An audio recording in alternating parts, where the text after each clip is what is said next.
Kashmir, a paradise on earth, trapped in decades of violence. So, guys, let's discuss this Kashmir conflict and what can be the possible solutions for it. We have Prateek with us. Hi, Prateek. Hi Akash, hi everyone.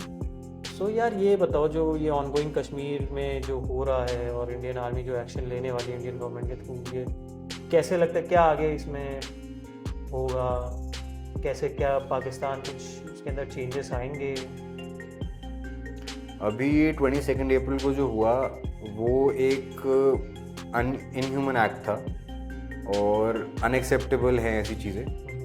कहीं ना कहीं ये किसी की एक मानसिकता दिखाती हैं और वो मानसिकता सही नहीं है बेसिकली, क्योंकि किसी भी इनोसेंट आदमी को टारगेट करना to prove I don't know what, क्या पॉइंट प्रूव करना है, पॉइंट भी कोई बेसलेस पॉइंट है, कोई उसका कोई लॉजिक नहीं है, कोई रेलेवेंस नहीं है, बट कुछ प्रूव करने के लिए उन्होंने वो काम किया। और प्रूव भी क्या करने के लिए किया? Maybe we exist, we want to come in to attention, we want to get come in the limelight, हमें अटेंशन चाहिए and we want to get noticed. And how you have all seen कि how do they want to get noticed? By killing people. तो कहीं ना कहीं इस पे आप भी थोड़ा बताइए कि इसका ओरिजिन कहाँ से था, क्योंकि अभी कुछ टाइम पहले आपने जैसे क्या कहते हैं बिफोर द अटैक किसी का स्टेटमेंट भी आया था, कोई आप उस पर बताइए। हाँ, इसमें देखो पाकिस्तान आर्मी जनरल का एक आसिम मुनीर, उसका स्टेटमेंट ये आता है कि भाई टू नेशन थ्योरी, मतलब पहले तो यही था Kashmir is our juggler wheel, दूसरा है तो भाई टू नेशन थ्योरी। और टू नेशन थ्योरी के हिसाब से उसका कहना है भाई हिंदूज और मुस्लिम्स का एम्बिशंस अलग है, रहने का तरीका अलग है, सोचने का तरीका अलग है, हम उनके साथ नहीं रहते। एग्जैक्टली, ये कहीं ना कहीं किसी की मानसिकता ही दिखाता है। हाँ। और टू नेशन थ्योरी जो आप कह रहे हो कि हिंदू मुस्लिम साथ में नहीं रह सकते, हमें नहीं पता कि वो कैसे सोचते हैं, बट ये चीज़ बिल्कुल इररेलेवेंट है। आप इंडिया में देख लो कितने साल हो गए, वी आर अ नेशन जिसमें बहुत सारे रिलीजन्स और बहुत सारी कम्युनिटीज साथ में रहती हैं, and not just India, European Nations देख लो आप, बहुत सी आप ऐसी जगहें देखोगे जहाँ पे इस चीज़ का कोई इशू नहीं बनता। बट इंडिया के जो पड़ोसी हैं उन्हीं पर से इनके अंदर कुछ अनरेस्ट जैसे होता है ना, कि कुछ खलबली मची रहती है इनको, कि किसी ना किसी चीज़ की परेशानी रहती है इनको, और शांति में बैठना इनको पसंद नहीं है और कुछ ना कुछ, बट देखो हम इस पे हंस तो हम रहे हैं क्योंकि इनको परेशानी तो रहती है, बट जो चीज़ हुई वो बारबरिक एक्ट था।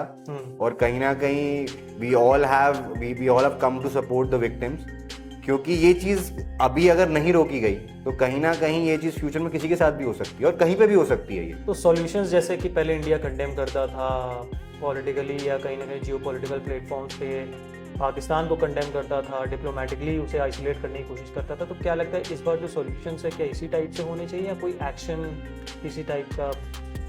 Very clearly, we want to say this through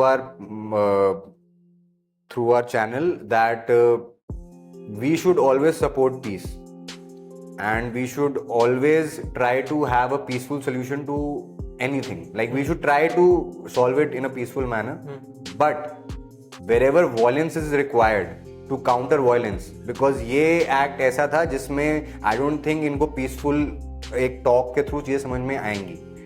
So wherever violence is required to counter violence, I think we should take a very strong stand, and I would also urge the government to actually give them,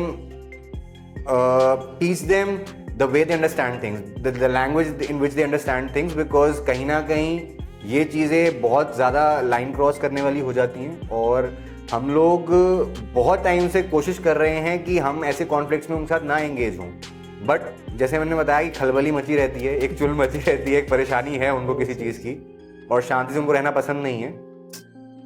बाकी इसके अलावा हम एक general terrorism जो एक mindset है, एक मानसिकता है, इस पर भी डिस्कशन करेंगे, but we'll continue the discussion in the coming videos, and let's see what the Indian government will do. Let us know guys कि what Indian army should do now and what can be the possible consequences of it.